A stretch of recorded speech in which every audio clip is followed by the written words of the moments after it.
Hello everyone, good morning. কেমন আছো সবাই? আশা করি ভালো আছো। এলএস ডেলি ব্লগে তোমাদের সবাইকে স্বাগত জানিয়ে চলে এসেছি একটা নতুন ব্লগে। তো দেখো, সকালবেলা উঠে কিন্তু আমার ফুল টুল তোলা কমপ্লিট। আর এদিকে দেখো, এত পরিমাণে ভোর রাতে বৃষ্টি হয়েছে। তো বৃষ্টির ফলে আমাদের যেহেতু জায়গাটা নিচু, তো পার্কিংও আছে, পার্কিংগুলো এতটাই উঁচু, তো তার ফলে পার্কিংয়ের জল কিন্তু আমাদের উঠোনে চলে আসে। তো আমাদের বাড়ির চারি সাইডটাই কিন্তু এই যে জল দেখতে পাচ্ছ, উঠোনে যেরকম জল, তো চারি সাইডটাও কিন্তু এরকম জল জমে আছে। তো কি করব বলো, বর্ষাকালে কিন্তু আমাদের এখানে থাকতে খুবই কষ্ট হয়, কিন্তু কিছু করার নেই। তো আমাদের তো থাকতেই হবে। তো এইভাবেই কিন্তু আমরা কষ্ট করে থাকি, যেহেতু বর্ষাকালে জানো চারিদিকে আর কি সমস্ত আর কি পোকামাকড়, সেগুলো কিন্তু এই জলের মাধ্যমেই আমাদের উঠে আসতে পারে ঘরে টরে। তো যাই হোক, কী করব, চলো বাসি কাজগুলো করে নিই। সকালে কাজকর্ম গুছিয়ে নিয়েছি, গুছিয়ে এই যে নিচে উপরে সকালে কিন্তু বাসি কাজ করে ফেলেছি। ওইদিকে বিছানা গোছানো, ঘর ঝাড়ু লাগানো, আর এই যে এক বালতি কাচাকুচি, সেগুলো কমপ্লিট। আর বাইরেটা দেখো কত সুন্দর রৌদ্র, মানে ভোর রাতে বৃষ্টি হয়েছে কেউ বলবে না।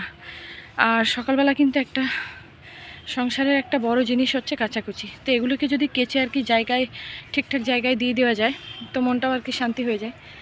আর তো তোমরা জানো আমি প্রতিদিনই সকালেই কাচি, কারণ রাত্রে চটকিয়ে রাখলে কি হয়, সকালবেলা উঠলেই কিন্তু আমার এই জিনিসগুলো আর কি কেচে দেওয়া হয়ে যায়। এই যে তো দেখো, কালকে তো বাড়ি ছিলাম না, মায়ের ওখানে গেছিলাম, সেই যে জিনিসপত্রগুলো এইভাবে রেখে দিয়ে গেছিলাম, এগুলো রৌদ্রে দিয়ে দিয়েছি। আর এগুলো মেলে নিই, তারপরে যাব নিচে। তো এখনও সকালে ভাত বসানো হয়নি, যেহেতু আজকে তোমাদের দাদা রুটি খেয়ে গেছে, আর আমাদের জন্য করব ভাত। তো চলো মেলে নিই। জামা কাপড়গুলো সব কিন্তু মেলে নিয়েছি। আর এই দেখো ছাদের অবস্থা দেখো আমার, দেখতে পেয়েছো? তো এই হচ্ছে আমার জিনিস, এই দেখো প্রচুর পরিমাণে জিনিস। তো এটাও একটা ভয় যে বৃষ্টি আসলে আমি একা হাতে কি করে তুলবো। তো যাই হোক, রৌদ্র দেখে কিন্তু না দিয়েও থাকা যায় না, যখন বৃষ্টি আসবে তখন আর কি দু হাত দিয়ে তাড়াতাড়ি তুলে নেব। যখন বৃষ্টি আসে তাড়াহুড়োর মধ্যে, তখন মনে হয় মা দুর্গা যে কেন 10টা হাত দিল না। তো যাই হোক, চলো নিচে যাই। দেখো, সকালে বাসি কাজ সব কিছুই কমপ্লিট করেছি। আর কমপ্লিট করে কিন্তু রান্নাঘরে এসেছি। রান্নাঘরে এসে এদিকে সকাল আর দুপুরের একসঙ্গে ভাত বসাচ্ছি। তো যেহেতু আজকে শনিবার, তো সেই শনিবারের জন্য কি করব, এমনি অন্য কিছু তো খাওয়া যাবে না, ফ্রিজে অনেক কিছুই রান্না আছে, তো কি করব, সেগুলো তো খাওয়া যাবে না। তো তার জন্য কি করলাম, সকাল দুপুরের ভাতটা কিন্তু আমি একেবারে বসিয়ে দিয়েছি। তো দিয়ে এতে কচুরমুখী ভাতে আর আলু ভাতে দিয়েছি বাবার জন্যে। আর কচুরমুখী ভাতটা আমার মেয়ে কিন্তু খুব ভালোবাসে, তো ভাবলাম তাহলে ওর জন্য দিয়ে রাখি, ও ভাতগুলো আর কি এটা দিয়েই খেয়ে নেবে। আর আমাদের করব ফ্রিজে কিছু আর কি অনেক দিনের পটল আছে, তো সেগুলো আর কি মা কুচিয়ে দেবে, কুচিয়ে সেটা দিয়ে আলু দিয়ে ভাজা করব। তো এটা দিয়ে কিন্তু আমাদের সকালবেলার খাওয়া দাওয়া হয়ে যাবে। তো চলো করে নিই। আর এদিকে দেখো, আমি কিন্তু কড়াইটা বসিয়ে দিয়েছি, আর এদিকে তো ভাতটা বসানোই আছে, তো ওটা ফুটে উঠলে বন্ধ করে দেব। আর এদিকে দেখো আলু ভাজা আর পটল ভাজা, সেগুলো কিন্তু কুচিয়ে মা আর কি কেটেও ধুয়ে দিয়েছে। আর এগুলো এই দেখো পটলগুলো কিন্তু একটু পাকা হয়ে গেছে, তো ভাবলাম কি করব, রান্না তো হবে না, তো এগুলোকে ভাজা করেই খেয়ে নেওয়া যাক। তো যাই হোক, তো এগুলো ভাজা করে নিই। তো এদিকে কিন্তু দেখো আমার কড়াই কিন্তু গরম হয়ে গেছে, আর কড়াইতে আমি তেলও দিয়ে দিচ্ছি। তো আজকে শনিবার, এতে পেঁয়াজ টেয়াজ তো কিছু পড়বে না। তো এই যে আলুর মধ্যে লঙ্কা কেটে দিয়েছি। আর কড়াইটা গরম হোক, তো ভাজাটা করে চলো, ঘরে কিছু কাজ বাকি আছে, তো সেগুলো কমপ্লিট করব।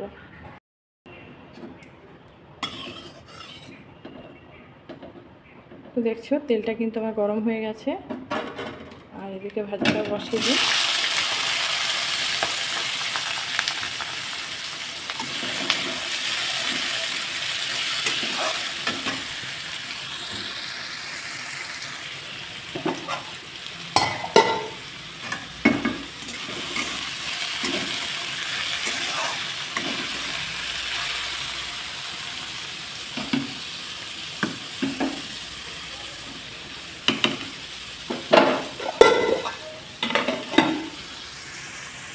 রান্নাঘর থেকে আমি ঘরে চলে এসেছি, রান্নাঘরে ভাতটাও বন্ধ করে দিয়েছি। আর এদিকে ভাজাটা বসিয়ে ভাবলাম ঘরে কিছু টুকটাক কাজ আছে, তো সেগুলো সেরে নেওয়া যাক। তো এই দেখো ঘরে চলে এসে আমি কিন্তু আমার যে সাজার জিনিসগুলো, তো সেই জায়গাটা আর কি পরিষ্কার করেও বা গুছিয়ে নিয়ে নেব। তো যাই হোক, মাম্মা কিন্তু প্রচুর পরিমাণে এই জিনিসগুলো আমার ঘুলিয়ে দেয়, তো ভাবলাম আজকে একটু সময় আছে, তো জিনিসগুলো গোছানো যাক। তো দেখো প্রায় গোছানোর পথে। আর এই যে কৌটোটায় রেখেছি টিপের পাতা, আর উপরে যে জিনিসগুলো আছে সেগুলোও কিন্তু সব গুছিয়ে রেখেছি। আর এটা হচ্ছে আমার কালার এসেন্সের ফাউন্ডেশন। আর এদিকে রেখেছি সেন্টের কৌটোগুলো, এদিকে নেল পালিশগুলো আর লিপস্টিকগুলো একটু ঠিক করব। আর এই কৌটোটাই হচ্ছে কানের, তো কানেরগুলো একটা আলাদা কৌটো রেখেছি, তার কারণ পরতে সুবিধা হবে। আর খাওয়া দাওয়া কমপ্লিট করে এদিকে আমি দুপুরে রান্নাও বসিয়ে দিয়েছি। আর এই পটলগুলো ফ্রিজে ছিল অনেক দিনের, তো সেগুলো আর কি ওই যে সকালে যে পটলগুলো করেছি তার সঙ্গেই ছিল, তো ভাবলাম কয়েকটা ভাজা করব, তো তার জন্য এগুলো রেখে দিয়েছি। আর এগুলো আর কি ভাজাই দেখো বসিয়ে দিয়েছি। আর এদিকে করছি দেখো গোটা গোটা আলু ভাজা। আর এই যে এদিকে একটু আলু কুচিয়ে নিয়েছি, কারণ মেয়ে তো আর কি ডাল বা কিছুই খাবে না, তো সেই জন্য এই যে আলু আর বেগুন দিয়ে এগুলো ভাজা করে দেবো, ও ভাত খেয়ে নেবে। আর এদিকে কিন্তু আমার এই যে ডালটাও দেখো হয়ে গেছে, যেহেতু আজকে শনিবার নিরামিষ। আর এদিকেও কিন্তু ভাতটা হয়ে গেছে। চলো বাকি রান্নাগুলো করে নিই। তো রান্নাঘর থেকে চলে এসেছি, রান্নাঘর থেকে চলে এসে এই যে রৌদ্র হয়েছে বলে জামা কাপড়গুলো সব কিছু শুকিয়ে ফেলেছি। আর আমি এখনও চান করিনি, তো চানের আগে ভাবলাম কাজগুলো গুছিয়ে রেখে যাই। আর তোমাদের দাদাও বাড়ি চলে এসছে, ওর কাজগুলো করছে আর আমি আমার কাজগুলো করছি। আর এদিকে মেয়েদের চান টান কমপ্লিট, আর আমি আর তোমাদের দাদা চান করলেই হয়ে যায়।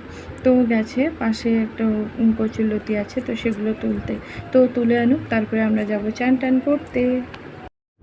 তো দেখো তোমাদের দাদা যে কাজটা করতে গেছিলো সেটা কিন্তু করে চলে এসছে। এই যে প্রচুর পরিমাণে কচুরলতি আমাদের ঘরের পিছনে হয়েছে, তো সেগুলো কিন্তু তুলে ও ধুয়ে নিচ্ছে। মানে এত পরিমাণে মাটি, বৃষ্টি হচ্ছে তো মাটি লেগে আছে, তো সেগুলো আর কি তুলে ধুয়ে নিচ্ছে।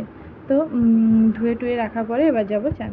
তো দেখো আমাদের খাওয়া দাওয়া কমপ্লিট, আর খাওয়া দাওয়া কমপ্লিট করে আমরা কিন্তু যাচ্ছি মায়ের ওখানে। আর মায়ের ওখানে যাচ্ছি, মাম্মা তো বাড়ি আসেনি, তো ওকে আনতে যাচ্ছি আর একটু গল্পও করতে যাচ্ছি।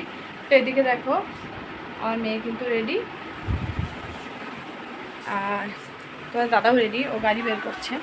তো চলো যাওয়া যাক। আর বাইরে কিন্তু বৃষ্টি হচ্ছে, বৃষ্টির মধ্যেই চলে যাব, কারণ অল্প বৃষ্টি হচ্ছে, মানে খুব একটা অসুবিধা হবে না।